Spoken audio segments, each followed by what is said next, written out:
It's a great time to be a guitar player who's out there looking for affordable guitars right now. And if you're someone who's working on a budget of $500 or euros or less than that, well, you've got so many choices these days of guitars that are going to be giggable, that are going to sound great, play great, feel really good as well, and with a good setup and maybe some mods will last you for years and years on your guitarist's journey. However, if you're looking for something beyond kind of a Strat, Les Paul or Telecaster copy at that sort of a price, your options are much more limited.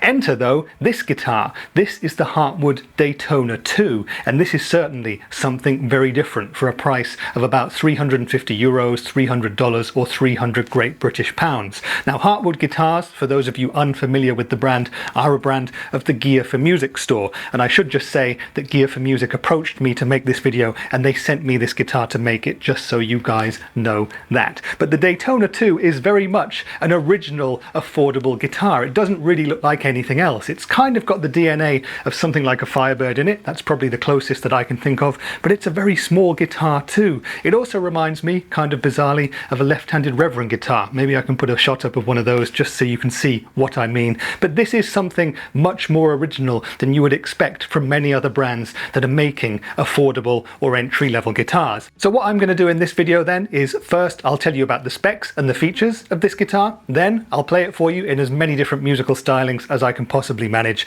and at the end of the video I'll give you some more in-depth opinions about it and tell you whether or not I think it's going to be worth your money at the end of the day, so stick around for that. Now, timestamps to everything are going to be down there in the description and comments if you'd like to move around to different parts of the video that you'd most like to see, but I'm going to start now by telling you about the specs and the features of the Hartwood Deytona II. So feast your eyes again upon this really original looking guitar. It's a beautiful thing in this lovely sparkly New England green finish, and if you're a fan of a Firebird, you will recognize this design with the sort of center block here and the wings on either side, although there are sort of parts missing if you know the Firebird design. Now, this guitar has a mahogany body, something you might not expect at this sort of a price point, and if I move us around to the back, you can again see that center block there. We've got a string through operation here, so the strings are strung through the body, and we've got a nice big tummy cut there as well, so that should aid in playing comfort. Now, on the front here, we've got all chrome covered hardware, and it's mostly Gear for Music, Hartwood, no-name stuff. Two mini humbuckers here, a three-way selector switch to move between them, and a volume and tone control for each pickup. We also have a phase invert switch here, which Hartwood tells us that if you're on the middle selection with both pickups engaged, you can flick the phase invert switch to invert the phase and get quackier, thinner, more nasally tones a la Peter Green or someone like that. And spoiler alert, this shouldn't really work, but it does. But when you're on the bridge pickup and you flick the phase invert switch, it does make some kind of minor tonal shift. I don't know why it does that, and it doesn't really make that much of a difference, but the difference is there, and you'll hear it in the playing part of the video. And if any phase invert experts are here in the comments, let me know why the guitar may be doing that. So otherwise, we've got a Tune-o-matic bridge here, and the pots are alpha pots in this guitar. So mahogany body gives way to what is a maple neck here, and we have a poly finish on this maple neck, so no smooth, slinky satin feel to it, but it is very easy to get up and down. And the maple neck is fronted by what is an ebony fingerboard. Again, something you might not expect on a guitar at this price point.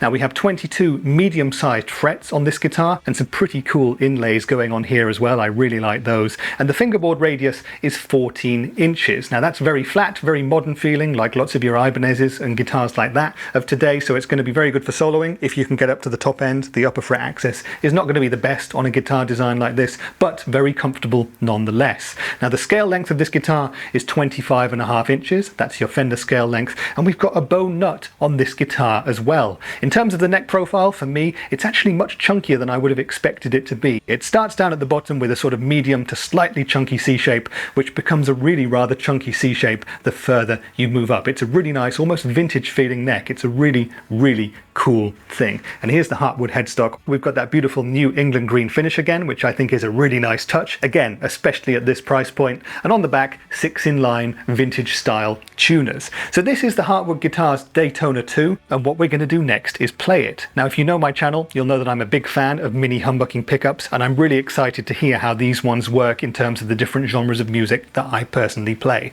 Now, my rig for today is going to be my Hughes & Kettner Black Spirit 200 head. We'll use a few of the amp's different channels and some of my favorite overdrive and distortion pedals to really see how versatile this guitar is and how well it handles the different styles of music. Once again, timestamps to everything down there if you'd like to move to a certain type of genre or style of music that suits you best, but come back after the playing part for my opinions and whether or not I think this guitar is worth your money.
Okay then, so that was the Hartwood Guitars Daytona II, and I hope you enjoyed the playing, the riffs and the tones. But leave me your thoughts down there in the comments telling me what you think of the Daytona II. Do you like this pretty unique design? Do you enjoy the tones from these mini humbucking pickups? Would really like to hear what you guys think about this guitar, and let's get a bit of a discussion going about it in the comments, because there is quite a lot to say about it. It's an unusually designed guitar, and that's not something that we see every day, especially at this price point. But now it's time for me to tell you my thoughts about the Daytona II, and like I said in the intro, Gear for Music approached me to make a video with this guitar, and they suggested the Daytona II model. I wasn't familiar with it before they sent me the links, and well, when I saw this cool sort of offset, slightly Firebird-esque sort of a body, well, I really wanted to take this one for a test drive, and New England green was the colour online that attracted me the most, and when I opened up the guitar, well, it's a beautiful sparkly finish, and it's much deeper and richer than you can really imagine when you see it online. It's a really nice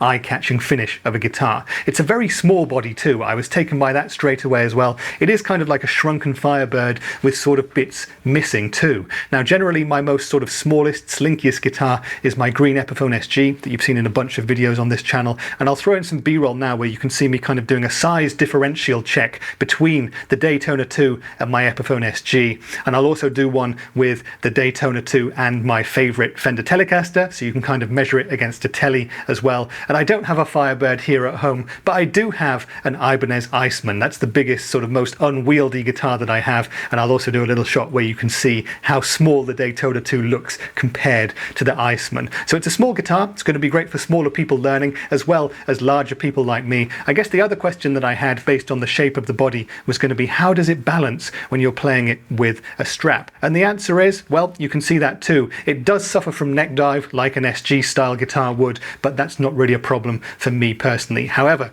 if you don't like neck dive, you might need to find some solution if you're buying this guitar. And finally, related to the weight, as soon as I picked it up I realized that I had a light one here. This guitar is extremely light considering it's supposed to have a mahogany body, a maple neck and an ebony board. This specific model weighs in at 2.87 kilograms, which is about 6 pounds 5, which is incredibly light without feeling like a toy at the same time. For me personally, anything under 8 pounds or 3 and a bit kilograms is fine for me, and this is under 7 pounds, so very much a lightweight guitar. And you can kind of see, because the body's so small, well, that's where they've saved on some of the weight. So those were my first impressions. I was very excited about this guitar, and then I started to look at the build quality of the guitar, and you know, for a guitar at 350 or less of your local currency, you can't expect perfection, so you're sort of looking for the things that might not be quite right about it. But happily with this guitar, there's not really much at all that is not quite right about it. Now, I've already talked about the fact that we've got some very decent appointments for a guitar of this price point. Mahogany body, maple neck, ebony board,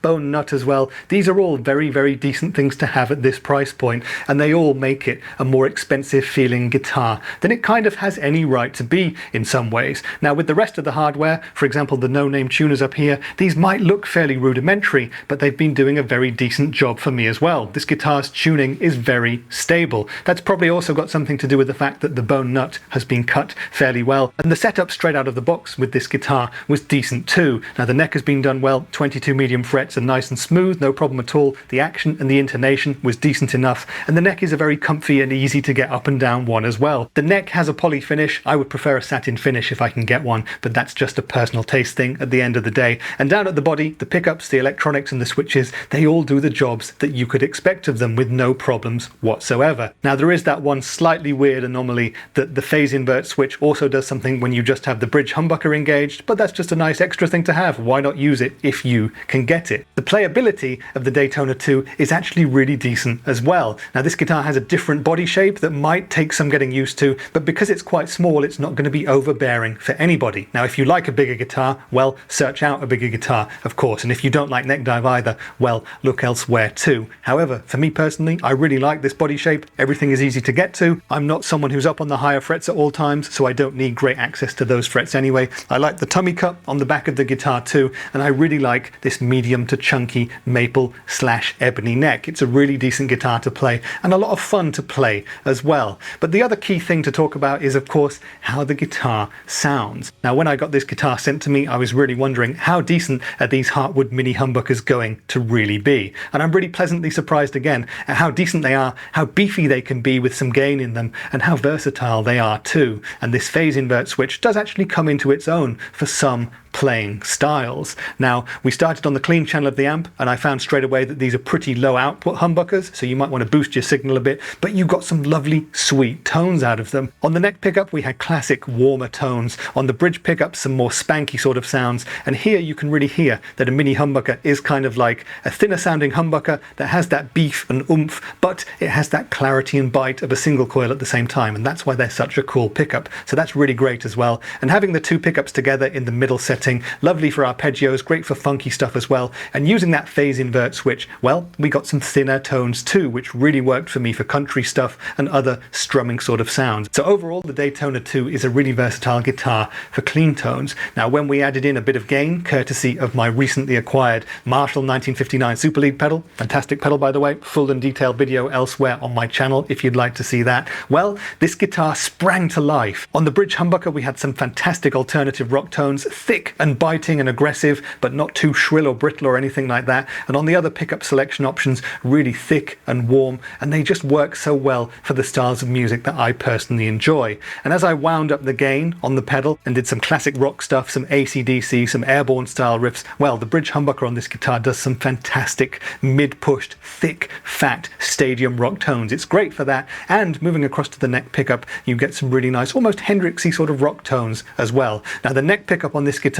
is a bit sort of woollier than the bridge pickup. It doesn't have the same sort of clarity, but it works really well for those classic sort of tones. When we went up to the lead channel on the amp and we did some heavier rock and some punk rock and some hard rock, well, you get great clarity from these mini humbuckers, and they can really do a decent job for higher gain stuff like that. For pop punk, they're really fun. If you're doing fast palm muting and stuff like that, you hear every note in every chord as well, so really decent for that style of music. And if you want to get some slightly different, weird sort of sounds, well, move into the middle position, phase invert, and you get some slightly different tones going on there, and it really works too. And finally, we used the Rev G3 and went down to drop D and tried some metal, and you can do it with this guitar. These mini humbuckers are decent enough for that, especially if you're playing more classic sort of metal. But if you're someone who wants to play more modern, tight, progressive metal stuff, well, you're probably going to be looking at a different style of guitar for that sort of music. But at the end of the day, in terms of tones, the Daytona II can pretty much do it all in a very decent approximation of a much more expensive guitar, so I'm very happy with it in that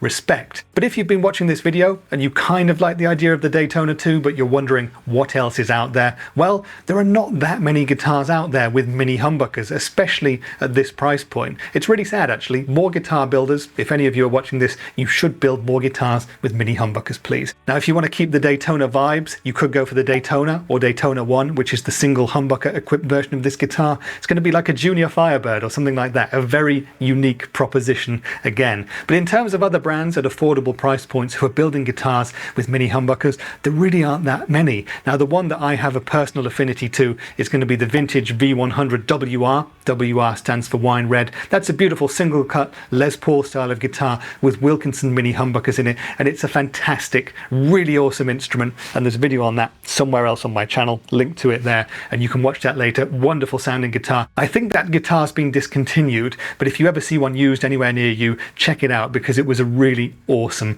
guitar. Now, the other kind of more affordable guitar that I can think of that has mini humbuckers in is going to be the Epiphone Crestwood Custom. That's another very quirky guitar, very individual as well. It's not going to be for everybody, but if you want your affordable fix of mini humbuckers, that's going to be the one that you should probably try, because the rest of the mini humbucker guitars, well, the prices are going to really go up dramatically. Now, if you do have a budget of about 350, 360, and you're looking for other things, well, there are so many choices out there. I think probably the most well-known is going to be the Squier Classic Vibe series, and that has all of your classic guitar needs covered under one roof. But there are so many other brands offering guitars at that sort of a price point. So do what I always suggest that you do. Go down to your local music store and try out some and see which is going to work best for you. But at the end of the day, if you're feeling confident enough to take a punt on the Daytona II, or if you ever get a chance to try one in person, I really recommend that you do it, because I've been blown away by how decent this guitar is and how it's surpassed the expectations that I had for it. Now, when this guitar was first sent to me, I really didn't know what to expect from it. You know, it's got this really different body shape, it's really small as well, it's really lightweight, it's got these mini humbuckers.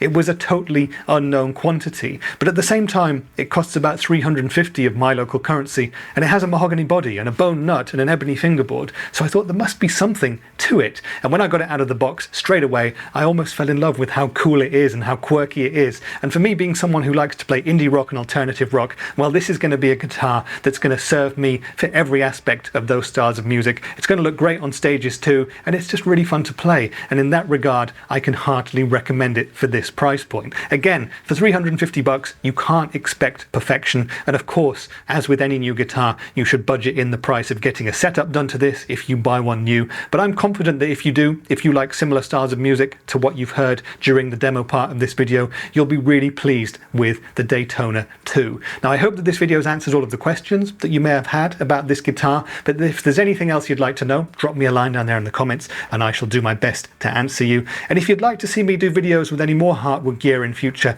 let me know. I'll tell the guys at Gear for Music, and maybe they'll send me a couple more guitars or maybe some other stuff to do some videos with as well. Because this has been my first taste of Hartwood, and I'm kind of hooked at this point to try out the rest of the guitars and some of the other gear that that brand makes as well. Now, if you're still here, would really make my day if you wanted to give the video a like, or maybe even sub to my channel, because that really does help, and you'll see all of the future Hartwood videos that may or may not appear at some moment in time. But that's been it for today. This has been the Hartwood Deytona II. I've been Rich, and I'll see you in the next one. Bye for now.